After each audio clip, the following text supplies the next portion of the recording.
Alright, let's dive into something that's been popping up in the news lately and, honestly, it's got me a bit on edge. You might have heard about these suspected cases of rabbit fever in New York. Yeah, rabbit fever. Sounds like something out of a sci-fi movie, right? But here's the deal, it's real, and it's called tularemia.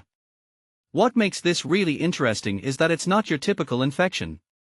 It's rare, but it's serious, and it's got a bunch of ways to sneak into your system.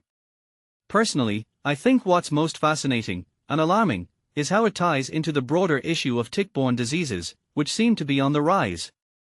So, let's break this down. First off, tularemia is caused by the tularensis bacteria, and you can catch it from a tick or fly bite, especially if that insect has previously bitten an infected animal, like a rabbit. But here's where it gets wild. You can also get it from direct contact with a sick animal, drinking contaminated water, inhaling contaminated dust, or even eating undercooked rabbit meat. I mean, who's out here eating undercooked rabbit?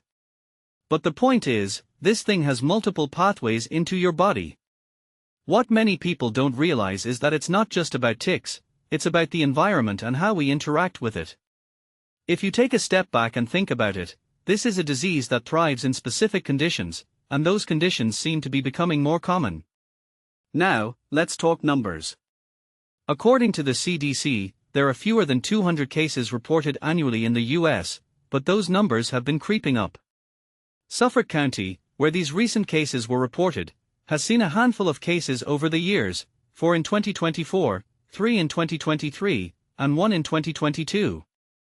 That's not a huge spike, but it's enough to make you wonder, why now? One thing that immediately stands out is the prediction that a mild winter in New York could lead to a tougher tick season. Ticks love mild winters because they can survive and thrive. From my perspective, this is a clear example of how climate change could be indirectly contributing to the rise of these diseases. It's not just about ticks, it's about the ecosystem they inhabit. Symptoms-wise, tularemia is no joke. We're talking high fever, swollen lymph nodes, body aches, and a large sore at the site of the bite.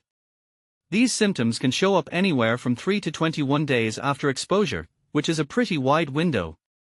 And here's the kicker, if left untreated, the infection can spread to your bloodstream and cause sepsis, which can be deadly. But here's the good news, it's treatable with antibiotics like streptomycin and gentamicin. Still, the fact that there's no widely available vaccine in the US is a bit concerning. I mean, we've got vaccines for all sorts of things, but not for this. That raises a deeper question about our priorities in public health. So, what can you do to protect yourself? The best advice is to avoid tick bites altogether. Easier said than done, right? But there are practical steps. Wear long sleeves, long pants, and closed-toe shoes when you're outdoors. Stick to cleared trails, avoid dense woods, and for the love of all that's holy, don't sit on the ground or fallen logs. Use tick repellent if you have to, but wash it off when you're done. And after you've been outside, do a full body check. If you find a tick, remove it carefully with tweezers, clean the area, and keep an eye out for any symptoms. A detail I find fascinating is how much of this comes down to awareness. Most people don't even know what tularemia is, let alone how to protect themselves from it. What this really suggests is that we're at a crossroads with tick-borne diseases. As our climate changes and our interactions with wildlife evolve, these diseases are going to become more common. Personally, I think we need to start taking this more seriously, not just as individuals, but as a society. We need better education, better surveillance, and maybe even a vaccine that's accessible to everyone. Because, let's be real, no one wants to catch rabbit fever. But if we're not careful, it might just become the next big health concern. So, here's my closing thought, how much do we really know about the diseases lurking in our backyards? And are we doing enough to protect ourselves?